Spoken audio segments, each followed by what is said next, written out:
March মাস কবিতার মাস। March মাসের কবিতা পাঠ পর্বে এখন আমরা কয়েকজন কবির কবিতা পড়ব। প্রথম কবির নাম অঞ্জন সেন। মেঘরূপ। চলেছে মেঘ, মেঘের পরে মেঘগর্জনী স্বরে কাঁদলেন মেঘনাদ জন্মকালে। মেঘ ক্লান্ত হয়ে দাঁড়িয়ে পড়েছে পাহাড়ের গায়ে। কাতর যক্ষ বললেন, যাও মেঘ বার্তা নিয়ে। চলে মেঘ আকাশী উজান পেরিয়ে। কালো মেঘ দেখে মনে পড়ল শ্যামের কথা। কি শোনালো সেই নাম? মধুয়া, তুমি অঙ্গন কোণে ভিজে চলেছ, আর তোমার নীল শাড়ি নিঙারি নিঙারি চলেছে রিমঝিম রিমঝিম। মনে পড়ল শ্যামার কথা। মেঘে হৃত, কমল মঞ্চে দোলে করাল বদনী। কমল মঞ্চে দোলে করাল বদনী। আমরা দুরকমভাবে পড়তে পারি এই অংশটুকু, এবং সেভাবেই এটা প্রিন্ট আছে। মনে পড়ল শ্যামার কথা, মেঘে হৃত, তারপর স্পেস আছে, কমল মঞ্চে দোলে করাল বদনী। আমরা সেভাবে না পড়ে এভাবেও পড়তে পারি, মনে পড়ল শ্যামার কথা, মেঘে হৃৎকমল মঞ্চে দোলে করাল বদনী। চলে মেঘ রূপ রূপান্তরে। ইচ্ছাকৃতভাবেই স্পেস দিয়েছেন কবি, নাকি এটা ছাপার কারণে স্পেস পড়েছে ভুলবশত, জানি না, কিন্তু দুভাবেই পড়া যায়। দুভাবে পড়লে দুরকম অর্থ পাওয়া যায়। মনে পড়ল শ্যামার কথা, মেঘে হৃত, কমল মঞ্চে দোলে করাল বদনী। চলে মেঘ রূপ রূপান্তরে। আর দ্বিতীয়টা হচ্ছে, মনে পড়ল শ্যামার কথা, মেঘে হৃৎকমল মঞ্চে দোলে করাল বদনী। চলে মেঘ রূপ রূপান্তরে।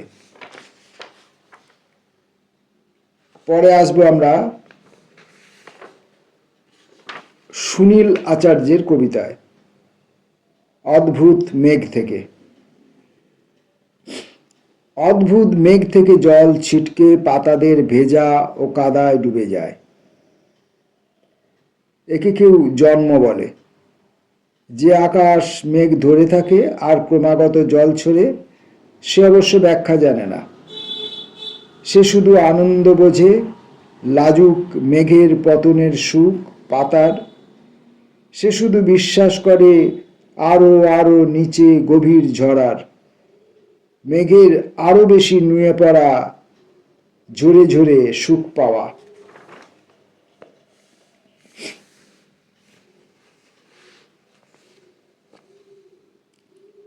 এবারের কবির নাম সঞ্জয় চক্রবর্তী। স্মৃতি মুকুটমণিপুর।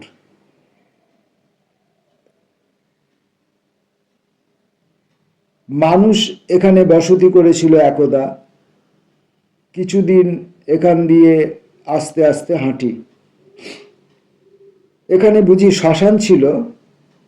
শালুক ফুলের মতো ফুটে আছে প্রপিতামহের হার। এখানে বুঝি ছিল ফুলপিরা আবাদের মাঠ? এখন বিস্তীর্ণ এই সেই ঘাট।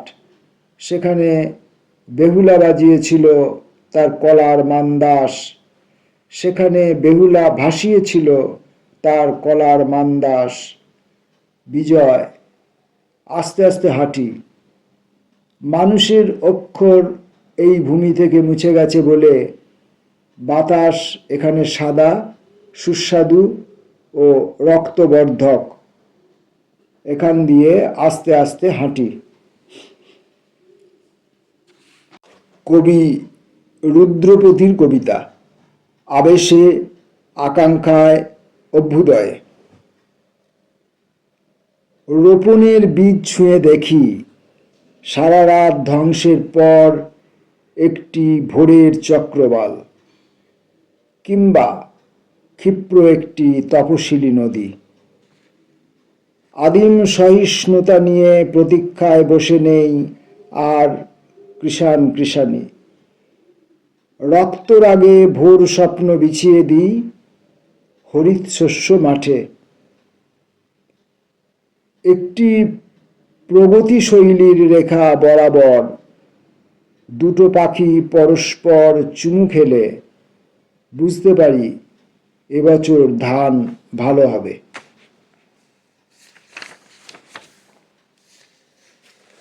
পরের কবির নাম ধীমান দাস। কথা।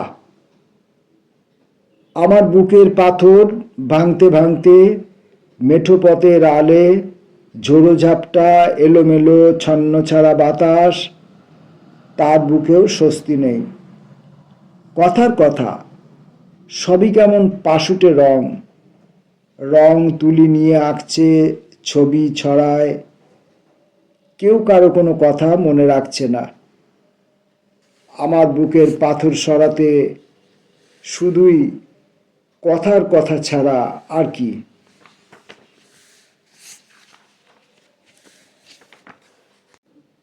কুমার শঙ্কর রায় শর্মার কবিতা। এসো একটু বসি, বহুদিন পর দেখা, এসো এই গাছের তলায় একটু বেশি।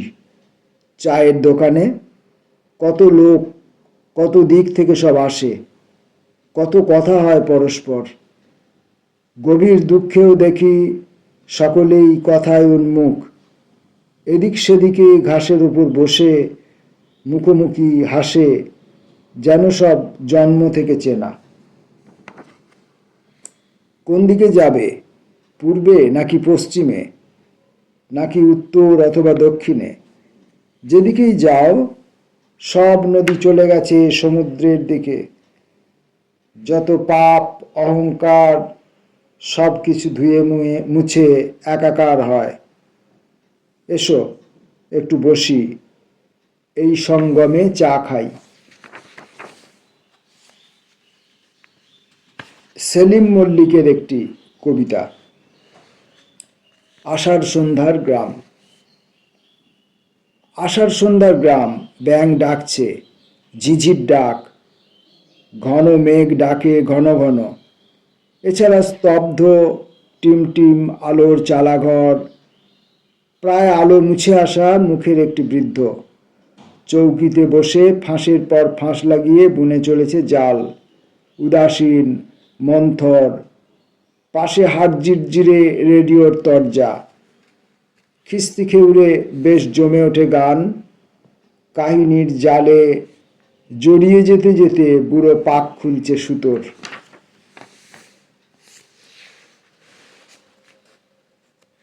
শ্যামলবরণ সাহার কবিতা অতসী দেবাংশী। যতদূর মনে পড়ে, যখন অমল ধবল পালে লেগেছে মন্দ মধুর হাওয়া, হাজার মুখের স্রোতে বরুলিন বলেছিল গন্ধ বণিক স্বরে, সব ব্যথা দূর করো মা। বিজ্ঞাপনে মুখ ঢেকে যায়, যাক, তবু বিজ্ঞাপনের আঁচে উথলে উঠছে যখন সেই মুখ, সেই ব্যথা, আমি বিজ্ঞাপন সরিয়ে সেই মুখে ঢেলে দিই কিছুটা অ্যাসিডের মতো ফুল ও চন্দন। মার্চ মাসের কবিতা পাঠ করছি আমরা। এখনকার কবির নাম অমিতাভ মৈত্র। বাদক।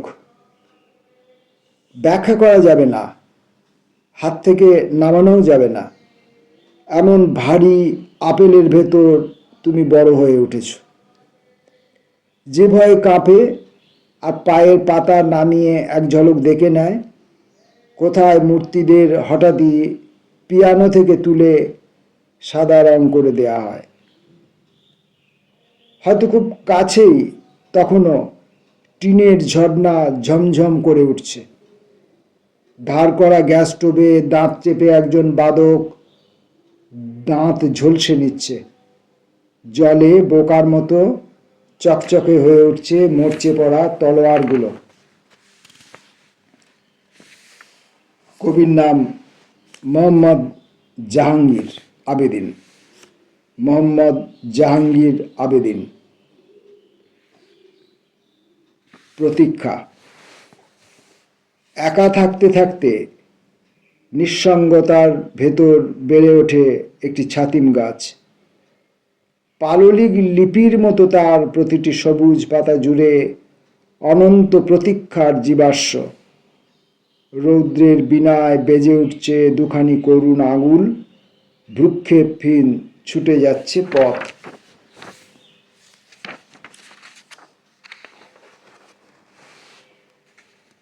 আজকের মার্চ মাসের কবিতা পাঠ পর্বে এখনকার মতো শেষ কবির নাম রজত শুভ্র গুপ্ত। ছায়া। সংগ্রহ ও বর্জনের জটিল সমীকরণ সমাপ্ত হলে একটি রেখাচিত্র ফুটে ওঠে বোকা মেয়েদের মতো।